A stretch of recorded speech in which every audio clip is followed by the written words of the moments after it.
ಸಿದ್ದರಾಮಯ್ಯನವರಿಗೆ ದಲಿತ ಸಮುದಾಯದ ಸಂಪೂರ್ಣ ಬೆಂಬಲ. ದಲಿತ ನಾಯಕ ಹೀಗೆ ಹೇಳಿದ್ಯಾಕೆ?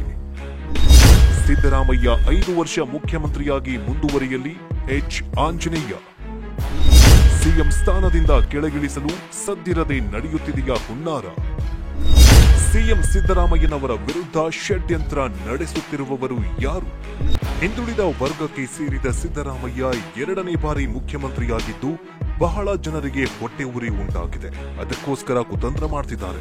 ನನ್ನ 4 ದಶಕಗಳ ರಾಜಕೀಯ ಜೀವನದಲ್ಲಿ ಇಂಥ ಬಹಳಷ್ಟು ಪಿತೂರಿ ಷಡ್ಯಂತ್ರ ನೋಡಿ ಎದುರಿಸಿ ಬಂದಿದ್ದೀನಿ. ಅದಕ್ಕೆಲ್ಲ ನಾನು ಹೆದರ್ಕೊಳ್ಳೋದಿಲ್ಲ ಅಂತ ಸಿದ್ದರಾಮಯ್ಯ ಹೇಳಿದರು.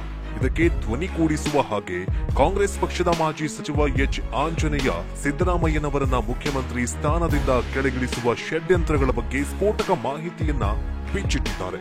ಹಾಗಾದ್ರೆ ಸಿಎಂ ಸಿದ್ದರಾಮಯ್ಯನವರ ವಿರುದ್ಧ ನಡೀತಾ ಇರುವ ಷಡ್ಯಂತ್ರಗಳು ಏನು? ಬನ್ನಿ ಹೇಳ್ತೀವಿ. ಸಿದ್ದರಾಮಯ್ಯನವರ ವಿರುದ್ಧ ಷಡ್ಯಂತ್ರ ನಡೆಸ್ತಾ ಇರುವವರು ಯಾರು? ಸಿದ್ದರಾಮಯ್ಯ 5 ವರ್ಷ ಮುಖ್ಯಮಂತ್ರಿಯಾಗಿ ಮುಂದುವರಿಯುತ್ತಾರಾ? ಎಷ್ಟೆಲ್ಲ ಪ್ರಶ್ನೆಗಳಿಗೆ ಉತ್ತರ ಸಿಗಬೇಕಂದ್ರೆ ವಿಡಿಯೋವನ್ನ ಸ್ಕಿಪ್ ಮಾಡದೆ ನೋಡಿ. ಹಾಗೆ ವಿಡಿಯೋ ಶುರು ಮಾಡೋದಕ್ಕಿಂತ ಮುಂಚೆ ನಮ್ಮ ಈ ಕೌಂಟರ್ ಕನ್ನಡ ಯೂಟ್ಯೂಬ್ ಚಾನೆಲ್ ಅನ್ನ ಸಬ್ಸ್ಕ್ರೈಬ್ ಮಾಡ್ಕೊಡಿ. ಜೊತೆಗೆ ಸಿದ್ದರಾಮಯ್ಯ ಸರ್ಕಾರದ ಬಗ್ಗೆ ನಿಮ್ಮ ಅನಿಸಿಕೆ ಏನು ಅಂತ ಕಮೆಂಟ್ ಮೂಲಕ ತಿಳಿಸಿ. ಮುಂದಿನ 5 ವರ್ಷಗಳವರೆಗೆ ಸಿದ್ದರಾಮಯ್ಯನವರೇ ಮುಖ್ಯಮಂತ್ರಿಯಾಗಿ ಮುಂದುವರಿಬೇಕಾ ಅಂತ ಅನ್ನೋದಾದ್ರೆ ಈ ಕೂಡಲೇ ಕಮೆಂಟ್ ಮೂಲಕ ತಿಳಿಸಿ. ರಾಜ್ಯದಲ್ಲಿ ಸಿದ್ದರಾಮಯ್ಯ 2ನೇ ಬಾರಿ ಮುಖ್ಯಮಂತ್ರಿಯಾಗಿ ಜನಪ್ರಿಯ ಗ್ಯಾರಂಟಿಗಳ ಜೊತೆಗೆ ರಾಜ್ಯವನ್ನ ಅಭಿವೃದ್ಧಿ ಕಡೆಗೆ ಕೊಂಡೊಯ್ಯುತ್ತಾ ಇರುವ ಸಿದ್ದರಾಮಯ್ಯನವರ ಬಗ್ಗೆ ಎಲ್ಲಾ ಪಕ್ಷದವರು ಸೇರಿ ಒಬ್ಬ ಸಿದ್ದರಾಮಯ್ಯನವರ ವಿರುದ್ಧ ಮುಖ್ಯಮಂತ್ರಿ ಸ್ಥಾನದಿಂದ ಕೆಳಗಿಳಿಸುವ ಹುನ್ನಾರ ನಡೆಸ್ತಾ ಇದ್ದಾರೆ ಅಂತ ಎಚ್ ಆಂಜನೇಯ ಹೇಳಿಕೆ ಕೊಟ್ಟಿದ್ದಾರೆ. ಸಿದ್ದರಾಮಯ್ಯನವರು 2ನೇ ಬಾರಿ ಸಿಎಂ ಆಗಿ ಆಡಳಿತ ನಡೆಸ್ತಾ ಇರೋದನ್ನ ಕೆಲ ಜನರಿಗೆ ಸಹಿಸಿಕೊಳ್ಳೋದಕ್ಕೆ ಆಗ್ತಾ ಇಲ್ಲ. ಅಹಿಂದ ವರ್ಗದ ಕಣ್ಮಣಿ ಸಿದ್ದರಾಮಯ್ಯ 5 ವರ್ಷ ಮುಖ್ಯಮಂತ್ರಿಯಾಗಿ ನಿರ್ಭಯವಾಗಿ ಕಾರ್ಯನಿರ್ವಹಿಸಬೇಕು.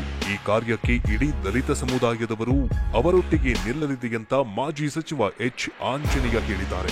ಬೆಂಗಳೂರಲ್ಲಿ ನಡೆದ ಡಾಕ್ಟರ್ ಬಾಬು ಜಗಜೀವನ್ ರಾಮ್ ಭವನ ಲೋಕಾರ್ಪಣೆ ಕಾರ್ಯಕ್ರಮದಲ್ಲಿ ಸನ್ಮಾನ ಸ್ವೀಕರಿಸಿ ಮಾತನಾಡಿದ ಅವರು, ಸಿದ್ದರಾಮಯ್ಯ 2ನೇ ಬಾರಿ ಮುಖ್ಯಮಂತ್ರಿಯಾಗಿ ಉತ್ತಮವಾಗಿ ಆಡಳಿತ ನಡೆಸ್ತಾ ಇರುವುದನ್ನ ಕೆಲ ಜನರಿಗೆ ಸಹಿಸಿಕೊಳ್ಳೋದಕ್ಕೆ ಆಗ್ತಾ ಇಲ್ಲ.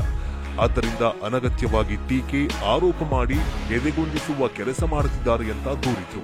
ನೊಂದವರು, ಬಡವರು, ಶೋಷಿತರು, ಅಹಿಂದ ವರ್ಗದ ಪ್ರಗತಿಗೆ ಯೋಜನೆಗಳನ್ನ ರೂಪಿಸ್ತಾ ಇರುವ ಕಾರಣಕ್ಕೆ ಹಾಗೂ ಎಲ್ಲಾ ವರ್ಗದ ಜನರು ಮೆಚ್ಚಿಕೊಳ್ಳುವ ರೀತಿ ಮಾದರಿ ಆಡಳಿತ ನಡೆಸ್ತಾ ಇರುವ ಸಿದ್ದರಾಮಯ್ಯನವರ ಕುರಿತು ಕೆಲವರಲ್ಲಿ ಸಹಜವಾಗಿ ಅಸೂಹೆ ಉಂಟಾಗಿದೆ.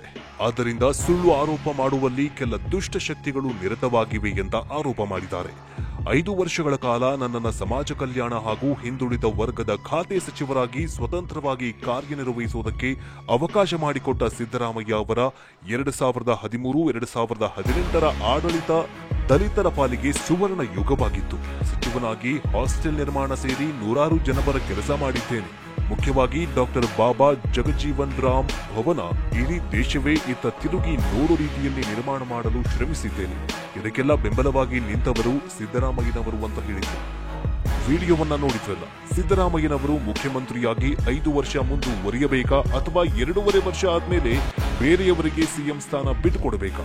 ಸಿಎಂ ಸ್ಥಾನ ಬಿಟ್ಟುಕೊಟ್ರೆ ಮುಂದಿನ ಮುಖ್ಯಮಂತ್ರಿ ಯಾರಾಗಬೇಕು ಅಂತ ಕಮೆಂಟ್ ಮೂಲಕ ತಿಳಿಸಿ. ಇದೇ ತರಹದ ರಾಜಕೀಯ ಸುದ್ದಿಗಳಿಗಾಗಿ ನಮ್ಮ ಈ ಕೌಂಟರ್ ಕನ್ನಡ ಯೂಟ್ಯೂಬ್ ಚಾನೆಲ್ ಅನ್ನ ಸಬ್ಸ್ಕ್ರೈಬ್ ಮಾಡ್ಕೊಳ್ಳಿ. ಮುಂದಿನ ವಿಡಿಯೋದಲ್ಲಿ ಸಿಗೋಣ. ಜೈ ಹಿಂದ್, ಜೈ ಕರ್ನಾಟಕ.